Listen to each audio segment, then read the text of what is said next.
Bom dia, boa tarde ou boa noite, gente. Agora a gente vai conversar com a Marcele, né, na continuidade do diálogo que a gente vinha fazendo sobre movimentos sociais, ação social, a importância de a gente se organizar coletivamente. Eu vou deixar a Marcele se apresentar, mas a ideia é a gente conversar sobre a importância de participar de movimentos sociais, de a gente se organizar coletivamente para a continuidade das nossas lutas, para a continuidade daquilo que a gente quer enquanto sociedade. Vou deixar a Marcele se apresentar e aí a gente continua conversando. E aí, gente, não vou dar nem bom dia nem boa tarde, porque eu não sei que horas vocês vão assistir esse vídeo, mas eu sou a Marcele Campos, eu tenho 24 anos, eu moro hoje em Vitória, mas fui criada na Serra, em Carapebus, então eu tenho um grande carinho por esse território, assim. Isso foi muito importante também para o meu processo de entender a importância de iniciar a luta, né? Vim de um bairro, de uma comunidade periférica, de uma cidade periférica também, né? Então, isso é importante, assim, demarcar esse lugar de onde eu venho. Hoje eu sou estudante de pedagogia da UFES, estou tentando terminar esse curso. Também sou militante do PSOL e assessora da deputada estadual Camila Valadão. Acho que é um pouco disso. Sou uma mulher lésbica, macumbeira. Vamos conversar então um pouquinho sobre sua experiência, Marcele, no movimento secundarista e de como que a partir disso você continua, né, traçando aí uma trajetória no meio das lutas sociais. Aí explica um pouquinho pra gente o que é isso, como que foi isso, que bicho é esse, né? Então, o movimento secundarista é o movimento estudantil de estudantes que estão na educação básica. A educação básica é a fase da educação que a gente está ali, creche, educação infantil, ensino fundamental, ensino médio. E aí o movimento secundarista é essa organização dos estudantes do ensino fundamental e do ensino médio. E eu iniciei minha trajetória na luta nesse movimento e num período da conjuntura política brasileira muito específico, que foi os movimentos de luta contra o impeachment, né, o golpe da presidenta Dilma, e o movimento também de tentativa de garantir que depois, né, que a Dilma foi impeachmentada, tivesse o impeachment do presidente, né, em exercício, que era o Michel Temer. Então minha trajetória começou ali de maneira mais constante nesse movimento, mas o pré-movimento secundarista na minha vida foi a compreensão do território que eu habitava ali, né? E muito também pelas questões da minha relação com o fato de ser uma mulher negra, assim. Eu entendi muito cedo que eu era uma mulher negra e isso é importante dizer porque algumas pessoas passam uma vida, né, pra identificar que são pessoas negras. E isso pra mim veio muito cedo, assim, eu fui criada por mulheres negras, né, minha família é majoritariamente de mulheres, fui criada por minhas tias, minha avó, minha mãe, uma comunidade inteira ali. E isso é muito comum de pessoas que vivem na periferia também, né, ter uma rede ali de pessoas que ajudam na criação das crianças. E eu entendi que eu era uma criança, né, uma adolescente negra com uns 13, 14 anos, muito pela igreja, né, porque o lugar mais branco que eu frequentava era a igreja, porque eu frequentava a igreja adventista. E aí, nisso de entender que eu era uma pessoa negra, eu fui entendendo que não dava pra ser só uma pessoa negra e ficar acomodada na realidade social, assim, né, do lugar que era colocado pra nós. E aí na escola isso foi despertado em mim, assim, eu tive professores muito importantes no meu processo durante o ensino fundamental e o ensino médio. Eu estudei no Almirante Barroso, que é uma escola em Goiabeiras, aqui em Vitória, e saía todos os dias lá da Serra de Carapebus, pegava 2 ônibus para ir para a escola, 2 ônibus para voltar da escola, porque as escolas que tinham perto da minha casa eram escolas muito precárias, assim. A Serra, não sei como que tá hoje, mas naquele momento, há 10 anos atrás, as escolas do município de Serra eram muito precárias mesmo, tinham índices muito baixos e tal. As escolas de Vitória sempre tiveram, mesmo as estaduais, sempre tiveram índices maiores, assim. E isso refletia muito na qualidade do ensino mesmo. E eu queria muito estudar numa boa escola, porque eu não ia ter condições de fazer cursinho pré-vestibular para entrar na universidade, e a única opção que eu tinha era a universidade pública, né? E aí, os meus professores lá do Almirante eram professores muito engajados, assim, mestres, doutores. Então é muito importante a gente garantir uma formação continuada dos profissionais da educação, porque isso aprimora mesmo a prática docente, né? E aí os meus professores foram trazendo esses debates das questões de gênero, de raça para a escola, para que a gente compreendesse o Brasil como ele realmente é, né? E isso foi despertando interesse em mim, assim, cursava, eram as aulas que eu mais me engajava, as aulas de geografia, de história, de literatura e tal. E aí, quando começou esse processo do impeachment da presidente Dilma, eu lembro de ter ido eu vi alguma divulgação, sei lá, eu nem lembro como que era, né? Porque o Instagram não era tão bombado assim. Mas eu vi alguma divulgação de alguma coisa. Devia ser comunidade do Facebook. Alguma coisa disso. Você marcava se você ia ou se não ia. Era tipo isso mesmo. Sei lá, foi 2015. Eu vi uma divulgação de um ato que ia ter pró-Dilma, né, em defesa. E é louco pensar, porque assim, eu tinha 15 anos, né? E aí, hoje, eu acho que eu pensei de uma forma, mas eu tenho certeza que eu nem tava pensando dessa forma, porque eu tô pensando hoje com a cabeça que eu tenho, com a trajetória que eu tenho, mas lá eu nem lembro o que passava direito na minha cabeça. Só assim. foi, né? Só fui. Eu falei, velho, vou nisso, eu acho que a gente precisa defender essa mulher e tal, essa ideia muito do feminismo pulsante, assim. E aí fui no ato sozinha, sem avisar pra minha família nem nada. Aí lá no ato, os caras falaram, as meninas, sei lá, falaram alguma coisa no sentido de, tipo, o ato foi pequeno e a gente tinha, sei lá, umas 200 pessoas. E pela gravidade da situação, acho que precisava ter outras pessoas nesse movimento. Sim. Né? E aí lá no ato alguém falou bem assim, a gente precisa trazer mais pessoas pro nosso movimento, precisa fortalecer essa luta, crescer isso. Eu lá, sozinha, garota, voltei pra casa com essa tarefa no meu coração, assim, sabe? A pessoa que carrega a tarefa e quer cumpri-la. Sim. Aí eu voltei pra casa pensando nisso, assim. Aí eu fui pra escola no outro dia e falei, véi, a gente precisa organizar essa escola. Precisa organizar essa galera, não sei o quê. E no Almirante tinha uma galera que era mais essa vibe, assim, de subversivo mesmo, assim, esses adolescentes mais assim. E aí, conversando com um, conversando com outro, a gente começou a fazer umas reuniões. Só que a gente tinha uma preocupação muito grande de fazer as reuniões na escola. E aí a gente fez as reuniões na UFES, e aí disso de fazer reunião na UFES, a galera da UFES começou a ver. Porque a escola era muito perto, né? Então a gente foi pra fazer reunião na UFES no pátio, no estacionamento, nos lugares aleatórios, assim. Não era nem relação com o movimento estudantil da UFES. Uhum. Era meio que pra não fazer na escola, porque a gente tinha medo de represália e tal. E aí a gente começa a se reunir assim pra trocar essa ideia. A minha escola não tinha grêmio e a direção da escola não é que ela dificultava de maneira organizada, mas também não incentivava. A direção não. Os professores motivavam a gente a construir um grêmio, que é esse espaço de luta, assim, né? O grêmio é uma instância de representação dos estudantes de escolas. Então é muito importante o Grêmio estar organizado, porque as demandas dos estudantes, elas vão ser pautadas por esse espaço do Grêmio. E hoje em dia a gente vê que isso nem é mais uma realidade assim nas escolas, né? Muito difícil conseguir formar grêmios e tal, e na minha escola não tinha, então essas reuniões eram meio paralelas, assim, auto-organizativas mesmo. E aí a gente começou a fazer essas reuniões, não sei o quê, e nacionalmente o Brasil estava num momento que os estudantes secundaristas estavam dando um nome na luta em defesa da educação. Muito disso começou em São Paulo, por conta da proposta de reorganização do ensino médio que o Alckmin fez na época. E aí os estudantes de São Paulo já tinham ocupado as escolas e tal, então a gente estava muito inspirado nesse processo de luta mesmo dos estudantes da educação básica. E aí até que chega um momento que várias escolas no Brasil inteiro começam a ser ocupadas por conta da proposta de reforma do ensino médio, que é essa reforma do ensino médio que a gente está vivendo hoje. Então lá em 2016, essa proposta de novo ensino médio foi apresentada, né? E também a PEC do teto de gastos, que são duas coisas que a gente enfrenta esse desafio muito concreto hoje, né? Do orçamento e desse novo modelo de ensino médio que tem impactado a educação como um todo, né? A educação básica como um todo.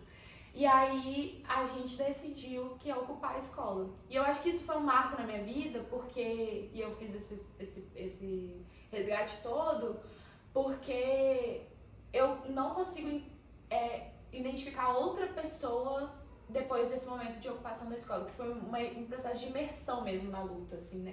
E aí a gente ocupa a escola, minha escola foi a primeira escola do estado a ser ocupada, então teve uma pressão muito grande disso. Ficou num sentimento de terror ali muito grande. Pensa, eram vários adolescentes de 16 anos, 17 anos, 15 anos, né? E aí a gente ocupa a escola, passa 22 dias ocupados e a gente fez uma ocupação muito pedagógica, assim. E hoje eu fico pensando, cara, como que a gente conseguiu fazer dessa forma, sabe? Porque não era algo tão simples assim.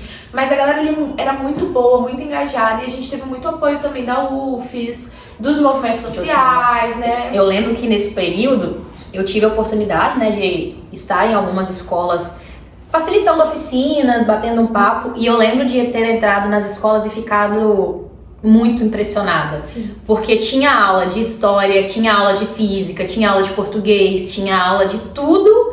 As pessoas estavam se preparando para um Enem, né? Não abandonaram isso. E tinha filme, tinha sarau, tinha atividade cultural e tudo aquilo juntando as disciplinas, a importância daquela formação acadêmica para cumprir o currículo e a prova e tudo mais, e uma dimensão política muito grande, assim. E eu fiquei muito impressionada, assim. Eu fui em várias escolas, né? A gente teve a oportunidade de estar em vários espaços e me lembro de ter ficado falando, caramba, essa galera é muito sagaz. Sim. Sabe se organizar. Olha o que estão fazendo, assim, né? Sim. Não, isso foi muito impressionante, assim. Lembrar disso hoje me emociona até. Porque, cara, era uma galera muito jovem, fazendo uma parada com muito compromisso, assim. Porque eu lembro muito que a gente fazia assembleia todos os dias da ocupação. E nem todo mundo podia dormir na ocupação e tal, mas a galera saía de casa uniformizada, ia pra escola, passava o dia inteiro lá na ocupação e voltava pra casa pra dormir, quem não podia, né? Porque eram adolescentes, então tinha essa dimensão também, né? E a galera fazia assembleia todos os dias. Quem quiser ver fotos sobre isso, tem a página do Facebook do Ocupa Almirante até hoje. Então tem as fotos da ocupação, das oficinas que a gente fez. Todo dia a gente postava no feed do Facebook era como se fosse um quadro. Era um quadro, na verdade, com a programação da ocupação naquele dia. Então tinha algumas programações que eram abertas para as pessoas irem até lá, conhecer a ocupação, porque a gente tinha uma preocupação muito grande com a narrativa que estava sendo construída em relação a esse processo da luta. Porque é isso, assim, o tempo inteiro a luta social, os movimentos sociais, movimento secundarista, enfim, eles são desmoralizados pela mídia, né? Até hoje isso acontece muito. Então não é ocupante, são invasores, sim, né? Isso enfraquece esse movimento de uma forma tão grande, porque quem não tá ali toma ranço, sendo que a gente tá fazendo uma defesa coletiva, sacou? Então vai enfraquecendo e no final das contas a gente sai perdendo, e quem ganha é quem tá ali pautando uma reforma do ensino médio muito arbitrária, muito problemática, né? Quem tá pautando ali um teto de gastos que impactou diretamente o orçamento das universidades, que impactou o orçamento da saúde pública, da segurança, enfim. Então acaba que os mais impactados não conseguem ter dimensão do problema que a gente tá ali lutando contra, porque a mídia tem construído uma narrativa de criminalizar mesmo os movimentos, né? Isso só foi piorando no decorrer dos anos. E aí a gente tinha muito esse cuidado, assim, de não, a gente precisa mostrar o que a gente tá fazendo aqui, que a gente não tá à toa, porque falava que o estudante tava usando droga, fazendo rock, fumando maconha dentro da escola, e a gente não tava à toa, a gente tava com pós-doutor em física, dando aula de física pra gente. Eu lembro que eu falei nessa época que a melhor aula de física que eu tive na vida, porque eu nunca fui nada das exatas, né? Foi a aula que eu tive dentro da ocupação, assim, aulas de política social, de várias coisas muito iradas. A gente fazia yoga todo dia pela manhã, 7 horas da manhã tinha uma mulher que ia lá dar aula de yoga pra gente. E assim, a escola precisa ter essa dimensão completa da vida, né? Do corpo, da mente, do espírito e das questões acadêmicas. Então a gente fez com que a ocupação fosse essa educação que a gente acredita, que é essa educação de pensar o ser humano como um todo ali. Então foi uma experiência, assim, um divisor de águas na minha vida. A ocupação acaba com 20 e poucos dias. E a gente ocupa CEDU depois, e é muito violento. 7 carros do BME na época, dentro da ocupação da CEDU, com chuva, a galera tendo hipotermia, foi um caos, assim. E eu digo isso porque é importante também que a gente tenha a dimensão que esse espaço da luta é um espaço de muita dedicação, porque a gente está ali abrindo mão de conforto, na maioria das vezes, por um objetivo que é coletivo, né? E hoje a gente está sentindo os efeitos na pele, vamos dizer assim, do que foi a aprovação da reforma do ensino médio, que foi a aprovação da PEC do teto de gastos, né? E além disso, eu lembro que a gente também fez a defesa muito forte da... E é importante falar das defesas porque o movimento estudantil secundarista não era um movimento que estava só indo na performance do movimento nacional. Tinha pautas concretas. E aqui no estado a gente tinha a pauta da defesa de eleições diretas para diretor nas escolas, que isso não tem até hoje, né? A decisão de quem vai ser o diretor das escolas parte de um processo seletivo e de uma indicação, né? E aí a outra pauta era a universidade estadual, que até hoje o Espírito Santo também não tem. E isso é muito significante, assim, porque a gente só tem uma universidade pública para uma população capixaba inteira, e aí acaba que as pessoas que mais precisam acessar a universidade têm mais dificuldade de acessar, porque disputa vagas com pessoas que estudaram em instituições privadas a vida toda, que fizeram cursinho pré-vestibular, que não precisaram trabalhar durante o ensino médio e tudo mais. Então, acaba esse processo ali da ocupação da CEDU e eu não consigo me deslocar mais da luta, assim. Foi esse momento que eu fui formada no espaço da ocupação da escola e desde então é uma prioridade assim na minha vida. Foi muito importante porque depois eu fui percebendo que uma grande galera que estava nesse processo das ocupações da escola, porque teve mais de 60 escolas ocupadas aqui no Espírito Santo em várias regiões, tanto no interior quanto aqui na Grande Vitória e tal.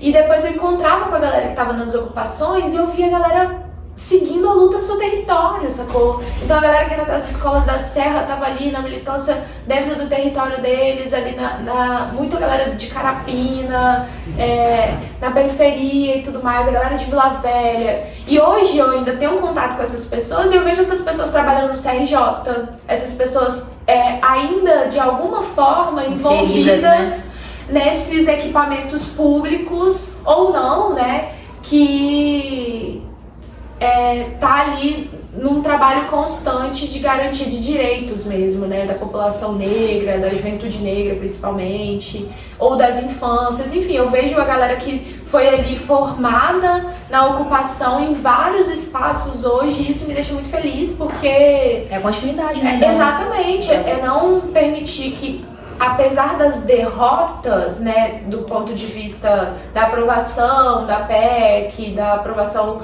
da reforma do ensino médio, de fato foram umas derrotas, mas eu acho que também tivemos vitórias muito grandes que foi de formar novos militantes, novos quadros para estar atuando na luta, né, e desde então, depois me envolvi com várias coisas, entrei na UFES, fui estudar em São Mateus, participei do movimento estudantil da UFES de São Mateus, que era um movimento estudantil muito... No momento que eu entrei ali em 2018 na UFES, era um movimento estudantil muito enfraquecido mesmo, né? E aí a gente reorganiza o movimento estudantil na UFES com muita parceria com o MST. Então é importante também ter essa dimensão de que o movimento secundarista, o movimento estudantil universitário e os movimentos sociais, eles sempre caminham juntos. Se articulam, fazem rede, né? Exatamente. E eu acho que trazer essa coisa da rede é importante até pelo tema da nossa aula de hoje, que é aquilo de como que a gente constrói relações e que uma rede é construída de relações e que são essas relações as responsáveis por fortalecerem lutas, né? Então, nas escolas, o movimento secundarista não conseguiria se sustentar tantos dias sozinho, isolado de um território, isolado de outros movimentos. O movimento estudantil nunca conseguiu atuar sozinho enquanto movimento estudantil, né? Sempre tiveram outros movimentos juntos. Então, essa formulação em rede, esse pensar em rede é indispensável, assim, né? Total. E é importante você lembrar disso, porque durante a ocupação da escola foram 22 dias, assim. Não teria a menor condição da gente permanecer 22 dias ocupando uma escola, né, adolescentes, se a gente não tivesse essa rede de apoio, assim. Então, os sindicatos se envolveram nesse movimento, os professores da universidade, que são professores que têm um certo grau de autonomia, né? Porque os professores das escolas estaduais, eles tinham muito medo de se envolver, de oferecer oficina, não sei o quê, porque era ali o trabalho deles que poderia estar comprometido, né? Então tinha esse medo. Mas os professores das universidades não, eles iam lá, davam aulas, oficinas, formações, enfim, até às vezes doavam grana pra gente conseguir comprar comida, e os sindicatos doavam marmitas, mas a gente montou uma organização interna tão brilhante que tinha uma equipe de cozinha, a gente conseguia cozinhar na escola, e o que sobrava da nossa alimentação a gente ainda distribuía para outras escolas que estavam ocupadas com um pouco menos de recurso, né? Porque assim, essa lógica de Vitória ser priorizada até hoje existe, né? Então naquele momento existia Vitória muito mais fácil acesso às coisas e tudo mais. E aí as escolas que estavam em Cariacica, em Vila Velha, tinham um pouco mais de dificuldade de recurso. Então a gente distribuía os recursos que a gente recebia com as outras escolas para que todas essas escolas pudessem se manter ocupadas com os estudantes sendo alimentados em condições dignas ali, né? Então essa rede foi fundamental, assim, se não fossem os sindicatos e os outros movimentos, os partidos, né, as entidades contribuindo e dando essa força, certamente a gente não teria conseguido garantir essa vitória de certa forma, porque apesar da derrota na aprovação das leis, a gente teve uma vitória que foi uma demarcação política muito importante, assim, de, beleza, essas leis estão sendo aprovadas de maneira arbitrária e contra a vontade da população, porque aqui a gente está organizado contra isso, né? Então, é indissociável pensar. Não tem como pensar o movimento estudantil sozinho, nem o movimento social, seja de luta por moradia, seja da luta antimanicomial, sem tudo isso estar articulado, né? Porque a gente perde força mesmo. E é legal também lembrar outra coisa, o movimento estudantil, junto com o movimento social, né? Que também é um certo tipo de movimento social, foi muito importante em outro período histórico que foi a ditadura militar. Na época da ditadura militar, o movimento estudantil foi extremamente aguerrido, assim, né, nas lutas pelas diretas jazz e tal. E quando a gente estava na ocupação, a gente vivia lembrando disso, assim, fazendo esse resgate histórico do movimento estudantil. Porque não é à toa que as escolas e as universidades, né, os gestores públicos, muitas vezes tentam enfraquecer o movimento estudantil, porque a força da juventude do movimento estudantil conseguiu estremecer muitas estruturas, inclusive as estruturas da ditadura militar, naquele momento ali de repressões altíssimas, né? Então, não é de hoje que essa história acontece, né? Não é de 2016, não é de 2018 que teve o tsunami da educação, que teve aqueles atos gigantescos, né? 2018, 2019, até 2020 mesmo, por conta dos cortes altíssimos nos recursos das universidades. Não é de agora, né? É uma trajetória de luta que os agentes sociais, né, vêm construindo há muitos anos e que tem dado frutos, né? E os frutos é até mesmo a gente aqui, tendo condições de falar sobre as nossas vidas, tendo condições de falar sobre a realidade de maneira concreta, tendo condições de ler o mundo como ele realmente é e traçar caminhos coletivos para enfrentar as barreiras que estão colocadas aí pelo sistema também, né? E aí, assim, pra gente pensar, né, e caminhando para um encerramento, o que você acha que tudo isso tem a ver com direitos humanos? Cara, tudo. Absolutamente tudo, assim. Porque a luta pela educação é a luta pelos direitos humanos também, né? A educação é um direito humano básico, né? Constitucional. Então, tá tudo muito entrelaçado, porque se a gente parar pra observar, quando há uma tentativa de não fazer com que as pessoas compreendam os seus direitos, o primeiro direito que é enfraquecido é da educação, ao letramento, à alfabetização, né? Tanto que o Brasil, por muitos anos, ocupou índices altíssimos de analfabetismo. E isso tem um objetivo, um projeto político por trás disso, que é o projeto político de não fazer com que as pessoas compreendam seus direitos. E aí é muito mais fácil você violar os direitos humanos quando essas pessoas não têm consciência de seus direitos. Então a educação, uma educação pública, gratuita, de qualidade, laica, com orçamento, é muito importante para que as pessoas elas tenham dimensão de todos os outros direitos, do direito à saúde, do direito à assistência, do direito à felicidade, né, do direito à liberdade. Então, eu acho que a luta pela educação é também a luta pelos direitos humanos, porque a compreensão do nosso lugar no mundo, né, e a dimensão do que é a realidade social passa muito por esse espaço da educação. E eu sou estudante de pedagogia, então muito do debate, da minha formação é da educação infantil, né, dos anos iniciais ali. E aí, fazendo estágio na educação infantil, eu fico pensando, cara, se todas as crianças tiverem o direito à educação garantidos, quando essas crianças chegarem no ensino médio ou no ensino fundamental, elas não vão topar diversas violações de direitos que acontecem. Sim. Se elas tiverem direito à educação garantido de qualidade, né, com que a autonomia delas seja preservada, que elas sejam incentivadas, né, a criar maneiras de viver e pensar a partir delas e não a partir do autoritarismo, não a partir do adultocentrismo, que é essa ideia de que a gente, quanto adulto, tem que colocar para as crianças o tempo todo o que elas têm que fazer. Se a gente garante uma educação desde o início ali, com autonomia, eu tenho certeza, assim, que quando essas crianças estiverem um pouco maiores, mas